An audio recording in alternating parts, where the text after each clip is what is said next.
Na placa, o anúncio: cardápio de igreja. Temos igreja de vários modelos, culto de vários estilos e gosto. Você pode escolher o ritmo ou as músicas que deseja ouvir no culto. Vai de ritmos diversos como dance, funk, samba, pop, até mesmo a liturgia. Você pode escolher ainda o sermão que o pastor vai pregar naquele culto. É só você clicar no link e escolher o que mais lhe agrada. Cardápio de igreja. A igreja que agrada a qualquer pessoa. Já tá assim. Agora a gente pode escolher o culto, a música, a palavra. Que é isso? O que tá acontecendo? As pessoas estão construindo seu relacionamento com Deus assim, com base nas suas próprias escolhas, do jeito que elas querem? Que isso? O que tá acontecendo? Olá, meus amigos, sejam todos bem-vindos. Olá, minha irmã, seja bem-vinda. Mas isso é um absurdo existente. O cardápio de igreja está aí, sendo anunciada com uma lista diversas de cultos ou igrejas ou instituições, aonde a pessoa vai clicar, vai escolher aquela que mais lhe agradar. E se acaso não satisfazer os seus desejos, o seu ego, ela pode trocar de culto. Então ela faz rodízio de culto, passando por diversas denominações, instituições ou igrejas. Isso é consequência da pós-modernidade, da secularização, da pluralidade que hoje vivemos, é consequência da globalização, é consequência que hoje a igreja do Senhor está vivendo, onde existe esse cardápio e a pessoa vai escolher aquilo que mais lhe agrada, o culto que mais lhe agrada. No caderno de informática da Folha de São Paulo, sobre o título Alimente seu espírito na rede, selecionou 110 sites para quem quiser encontrar o sentido da vida ou a salvação pela internet. É uma mistura de globalização, avanço tecnológico, com a secularização. Todos possuem a verdade. A matéria comenta que a internet é uma verdadeira fonte de incrédulos ou até mesmo de crédulos. Abre aspas, quando o assunto é pular 7 ondas e cair na dança ou acreditar em algo que ninguém sabe dizer muito bem o que é. Fecha aspas. Isso parece alienação.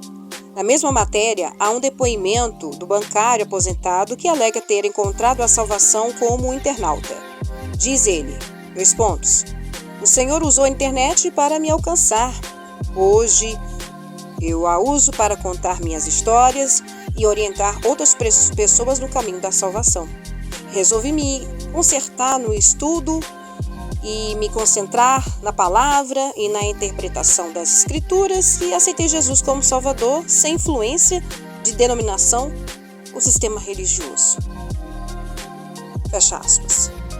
Com este depoimento, nós abrimos o estudo dos Salmos, capítulo 81, onde Asaf justamente faz menção do culto diante de Deus com o povo de Israel.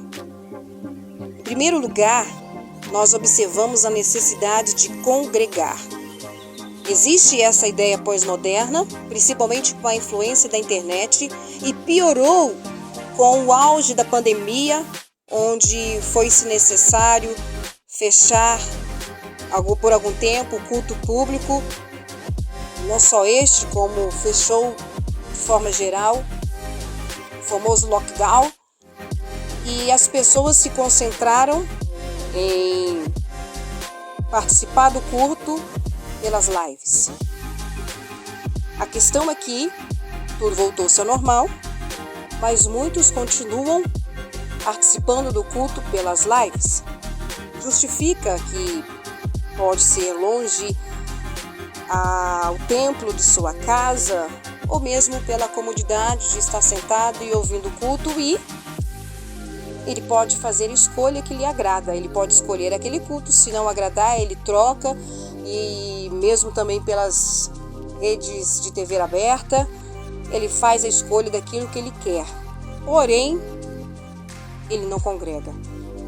Ainda há aqueles que diz que no final do mês ou início do mês procura qualquer igreja para tomar a Santa Ceia e o restante dos dias ele participa dos cultos que assistem pelas redes sociais. Porém, é bíblico que haja o culto, uma reunião, uma assembleia dos crentes congregando, onde em unidade o corpo de Cristo se une, os membros ali reunidos, formando o corpo de Cristo em unidade para celebrar e adorar ao Deus vivo. Hebreus 10, versículo 25. Não deixando a nossa congregação, como é o costume de muitos, antes admoestemo-nos uns aos outros, e tanto mais quando verdes que se vai aproximando aquele dia. Se hoje a pós-modernidade e as facilidades têm nos distanciado do culto congregacional, é necessário revermos os nossos conceitos e atitudes. Porque, se assim estiver praticando, é antibíblico. Eclésia, que no grego significa igreja, é aonde se reúne o povo de Deus para o adorar. E Jesus foi o primeiro a falar sobre isso, lá em Mateus 18.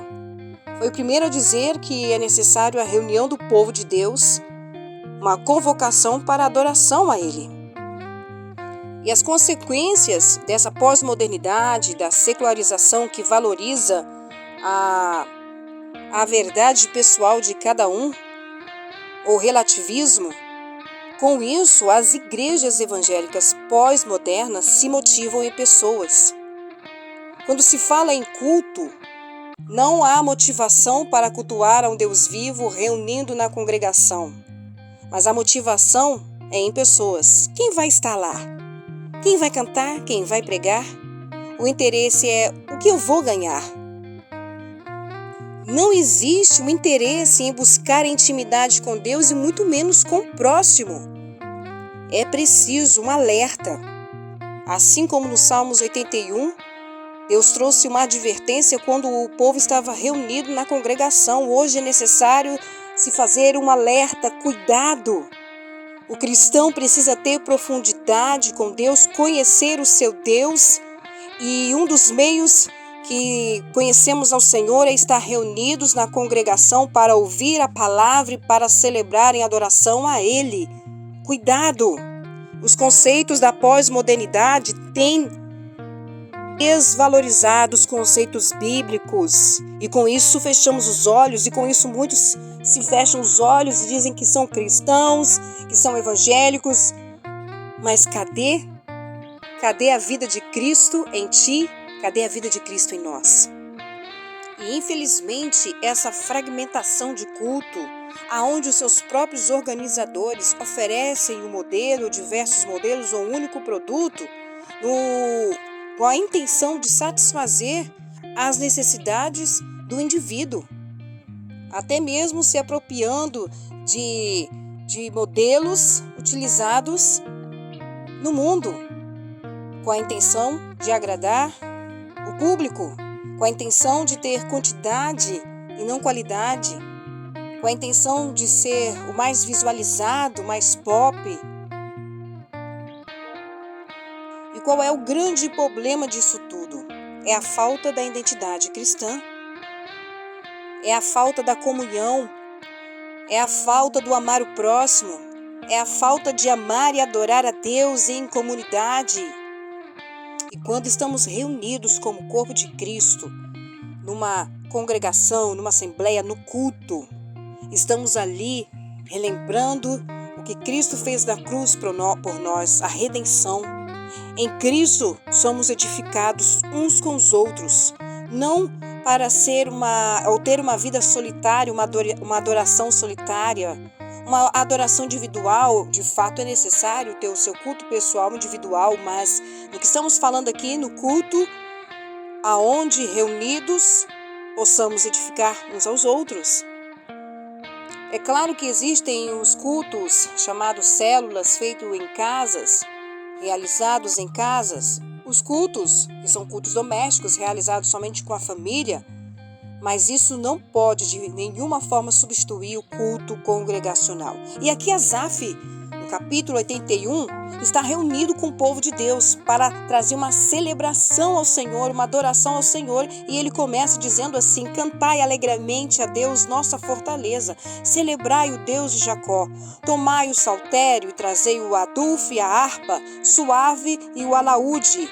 Tocai as trombetas na festa da lua nova, no tempo marcado para a nossa solenidade. Há um momento de festa.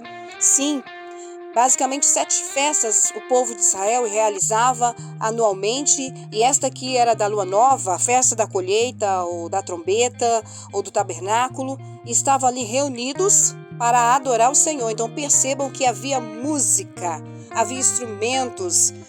É a primeira vez aqui que citamos nos Salmos alguns instrumentos a mais, que são saltérios, adufo, harpa e alaúde. E a música é essencial, porque a música é a essência daquilo que está no nosso interior e se reflete através de música, de som, de melodias. E a música, ela precisa transmitir a palavra de Deus cantada. Colossenses 3,16 fala sobre isso, você precisa cantar a palavra de Deus. Louvar a Deus com instrumentos, com vozes, é a igreja reunida, é adoração, é alegria, é união.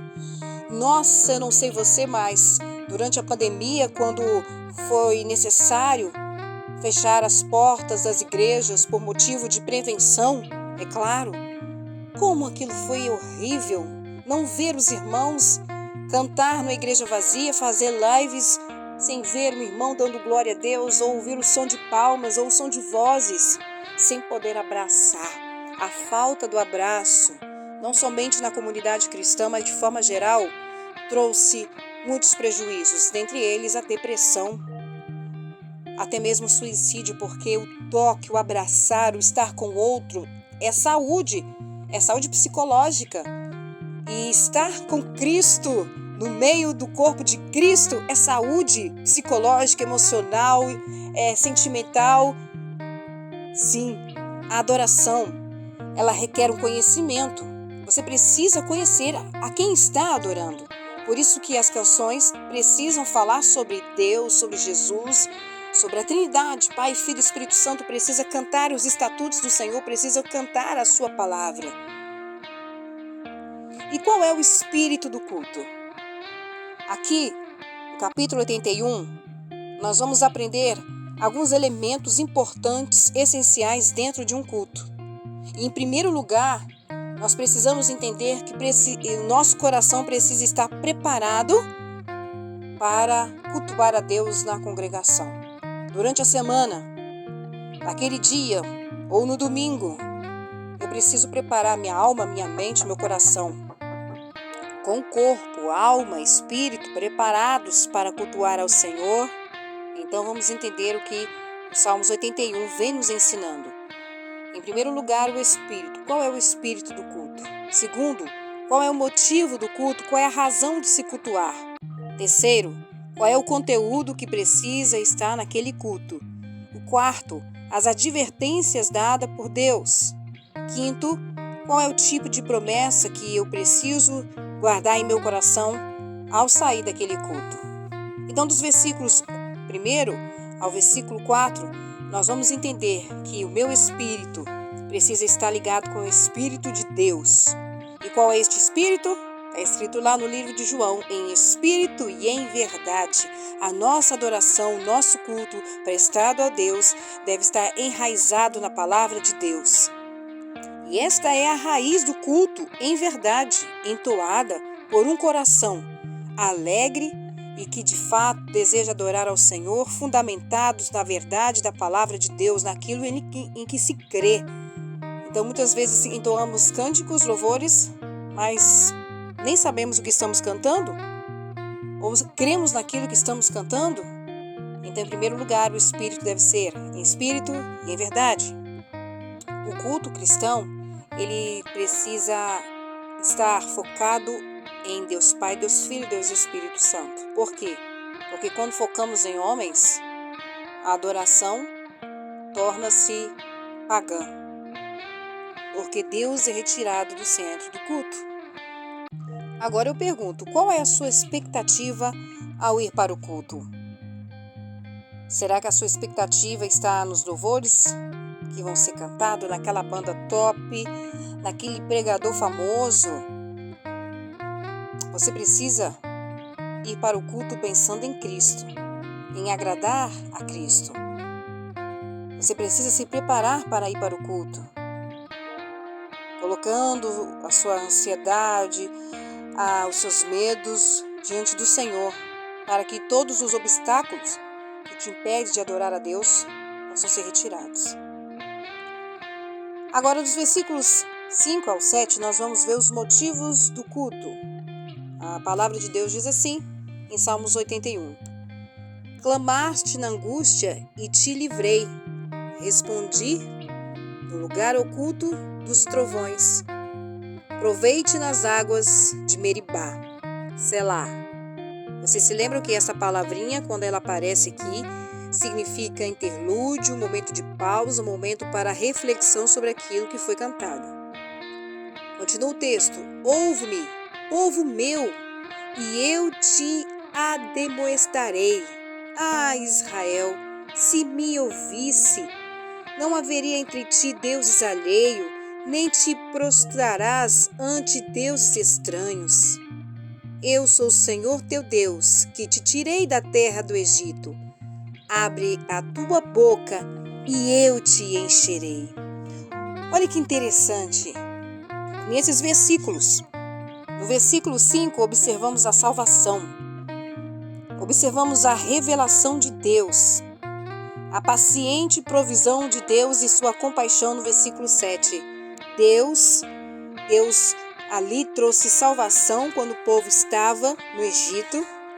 Deus trouxe a provisão, Deus se revelou a eles ali no Monte Sinai, porque ali quando ele diz, vocês não me conheciam, no versículo 3, no versículo 7, é porque de fato eles nunca tinham ouvido a voz de Deus. E ali quando Deus se revela a eles no monte, então Deus mostra o seu amor e a sua paciência. Estes são alguns dos motivadores de um culto. Celebrar ao Senhor pela salvação, revelação, libertação, seu amor, provisão e adorar ao Senhor. E geralmente em todas as festas do povo de Israel sempre se lembrava, trazia à memória a libertação do povo lá no Egito, para lembrar dos grandes feitos do Senhor. Versículo 8. Ouve-me, povo meu, e eu te ademoestarei. Ah, Israel, se me ouvisse. Outra pergunta. Quais são as vozes que você tem ouvido? Ouvido as vozes da pós-modernidade? Ouvido as vozes de amigos que trazem conselhos talvez incoerentes com a palavra? Nós temos ouvido diversas vozes e entre essas a voz de Deus. Mas muitas vezes ficamos confusos com as vozes humanas ou mesmo com a voz da alma. Como já vimos aqui, Davi conversando com a sua alma. A alma perturbada, a alma aflita conversa com você, trazendo incredulidade, trazendo a falta de esperança. E quais são as vozes que você tem ouvido? E quais dessas vozes você escolhe ouvir e obedecer? E ouvir a voz do mundo, da carne e do diabo trazem sérias consequências. A desobediência, que desencadeia consequências por causa do pecado. E vamos ver aqui no finalzinho do nosso capítulo o que aconteceu com o povo de Israel por não ouvirem a voz de Deus. Mas o motivo do nosso culto é celebrar ao Senhor, ao Deus vivo. Nessa celebração nós somos fortalecidos, somos fortificados, pois celebramos a quem conhecemos. E quando celebramos a quem conhecemos, automaticamente a força de Deus nos invade e somos renovados. Muitos pensam que ir ao culto aos domingos é como se fosse recarregar a bateria para sofrer ou passar as situações ou vencer os gigantes durante a semana. E ao culto é como se fosse somente para ouvir palavras motivadoras, como do tipo, você vai vencer, você vai conquistar, para vencer as lutas diárias. Porém, o culto é para você centrar a tua adoração em Deus. E quando você centra o teu foco em Deus, o Espírito Santo de Deus traz o renovo, traz o fortalecimento. Mas por quê? Porque a sua adoração está voltada para Ele. E não para as suas necessidades, e não para as suas preocupações, e não para os seus medos, mas voltados em adorar ao único Deus, ou a sua redenção, os atributos de Deus, enfim.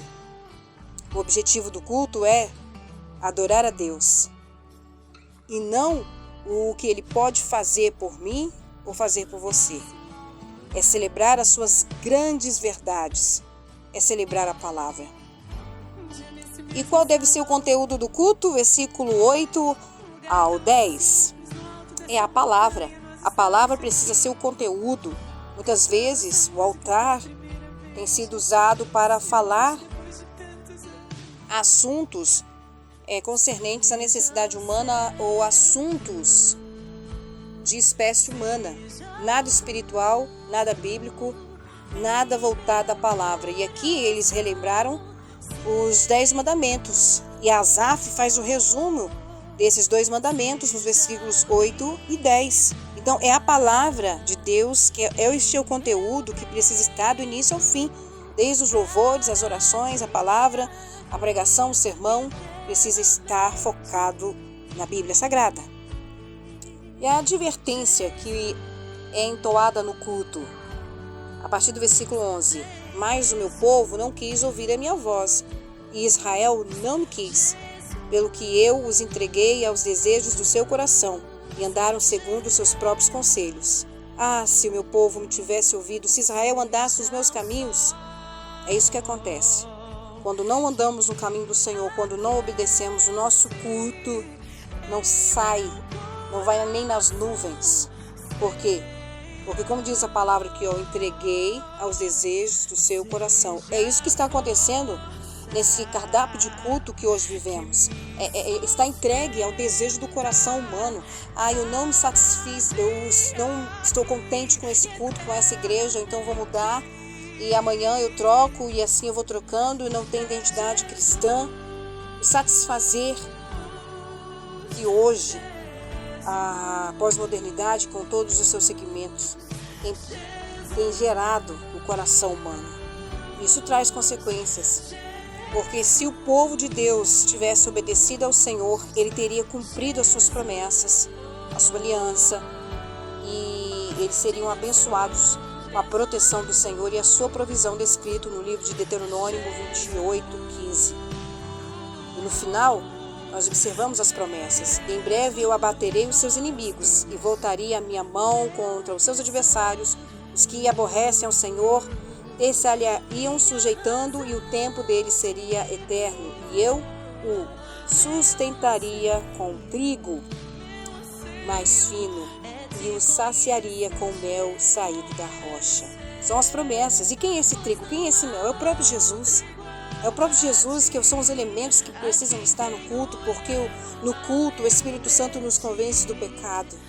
No culto nós recebemos a bússola que vai nortear as nossas vidas durante a semana, porque quando somos confrontados com a palavra de Deus, nós buscamos correção e buscamos alienar, direcionar o nosso caminhar conforme a vontade de Deus. Alinhar, é isso que eu quero dizer, alinhar.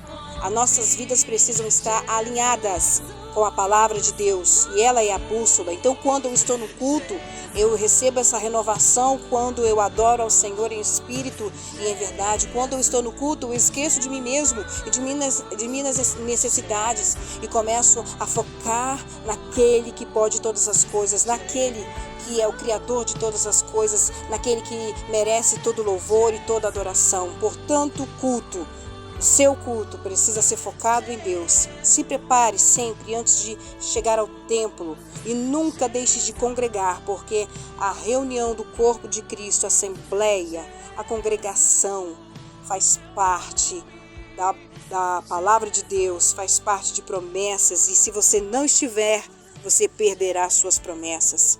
Que o Senhor te abençoe. Que o seu culto seja de fato em espírito e em verdade. Um abraço.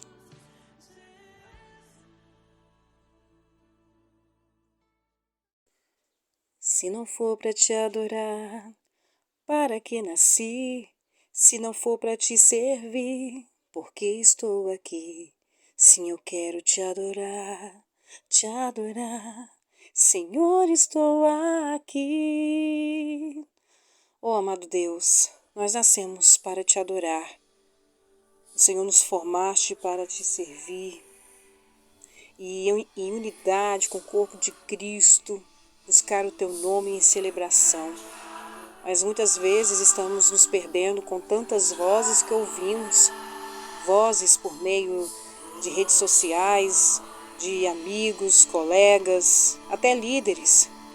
Nos perdemos diante dessas vozes e deixamos de ouvir a voz que precisamos de fato ouvir, que é a voz de Deus. Senhor, tenha misericórdia da sua igreja. Que possamos endireitar os nossos caminhos, as nossas veredas conforme a Tua palavra, para que os nossos cultos não sejam um momento de distração, um momento de reunir para passar o tempo como muitos pensam, mas que seja um momento de cultuar, de adorar e bendizer o Teu nome, de unidade, de amor. Ó Deus, em nome de Jesus, nós oramos. Eu te agradeço pelo teu imenso amor.